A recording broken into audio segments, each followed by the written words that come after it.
Bonsoir à tous, voici les titres de l'actualité d'ici que nous détaillerons dans quelques minutes. Cet accident impressionnant du côté de Laragne, un TER a percuté un camion rempli de pommes. Il n'y a pas de blessés graves mais plusieurs blessés légers.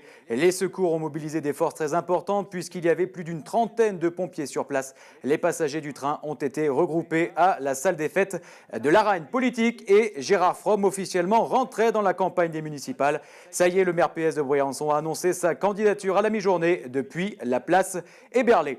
Un mot de photographie et il ne vous reste que quelques heures pour envoyer vos clichés au théâtre La Passerelle et participer à l'exposition Dévisagez-vous. En tout cas, le collège de Tallard a mis les bouchées doubles. Reportage Élodie Pépin.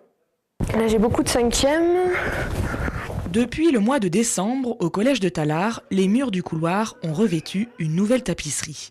Les élèves de tous les niveaux sont accrochés les uns après les autres, une drôle d'exposition qui s'inscrit dans celle proposée prochainement au théâtre de la Passerelle, mais avec ici des contraintes en plus. Ce que j'ai essayé de faire par rapport au projet Fil Rouge, c'est de trouver vraiment une problématique adaptée à chaque niveau.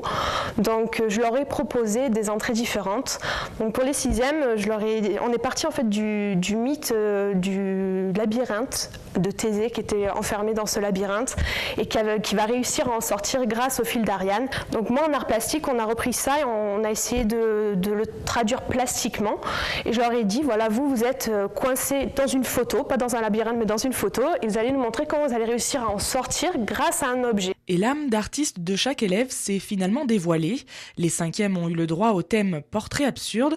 Quant aux quatrièmes, il fallait tout de même être doté de bonnes qualités artistiques. Pour les quatrièmes, en fait, je leur ai donné une liste d'expressions avec des couleurs, vous savez, avoir la main verte, voir la vie en rose, etc., etc. Et ils devaient illustrer cette expression sans utiliser la couleur qui était dans l'expression citée, mais en utilisant du rouge. Voilà, par exemple, vous pouvez voir, c'est être fleur bleue. Donc comment on fait pour exprimer cette expression seulement avec des matériaux et surtout son expression. Donc on a travaillé sur le point de vue, l'expressivité, la mise en scène. Voilà. Et les troisièmes qui sont à venir dans l'exposition, parce que c'est un projet qui est toujours en cours, je leur ai demandé de sortir du cadre, de nous montrer comment on pouvait devenir hors normes, hors champ, hors cadre. Et ce sera ensuite le 18 février prochain que les portraits des 500 élèves viendront grandir les rangs de l'exposition Dévisagez-vous. Les Qui c'est qu'a fait ça, c'est un duo d'humoristes qui se produit ce soir au Festival du Rire aux Ors. Ils nous ont accordé une interview, on les écoute. La montagne, ça nous gagne en fait, voilà, faut le dire. Ensuite, ça t'inspire quoi la montagne ? Pour l'instant, ça nous inspire du ski, parce qu'on est là aussi pour ça. Et on est plutôt bien tombé, on a eu le soleil et la bonne neige. Mais au niveau humour, non, pour l'instant, on n'y a pas encore réfléchi en fait. Le ski, non. À part ma combinaison qui, paraît-il, est une blague à elle-même. Mais... Ah oui, ça je confirme, effectivement. Sandra a une combinaison. J'en étais sûre qu'il allait faire ça. Voilà, c'est ce qu'on appelle des bons camarades. Voilà. Ce sont les nôtres, on ne les a pas vraiment choisis en même temps. Voilà. Moi, ça me rappelle la colonie de vacances. Quand j'étais petit, j'allais en colonie de vacances au ski. C'est pareil.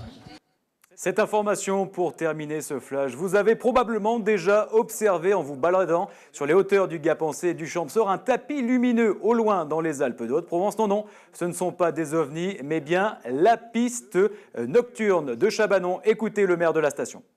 Mais qu'est-ce que c'est ces lumières au fond? C'est la piste de nuit de Chabanon. Et qui se demandent plus, qui viennent voir. Qui viennent voir. Et justement, passer une soirée, venir manger au resto, skier, ou avant ou après. Il y a même une boîte de nuit quand on veut repartir, le vibe. Il y a tout ce qu'il faut pour passer une bonne soirée. On peut dormir, il y a les hôtels aussi.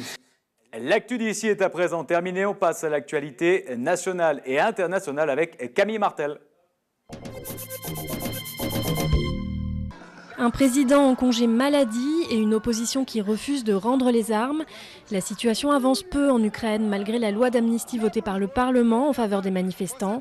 Dans un message diffusé sur Internet, le président Yanukovych les a accusés d'envenimer la situation en raison des ambitions politiques de quelques-uns. La fin d'un cauchemar pour Franck Ribéry et Karim Benzema.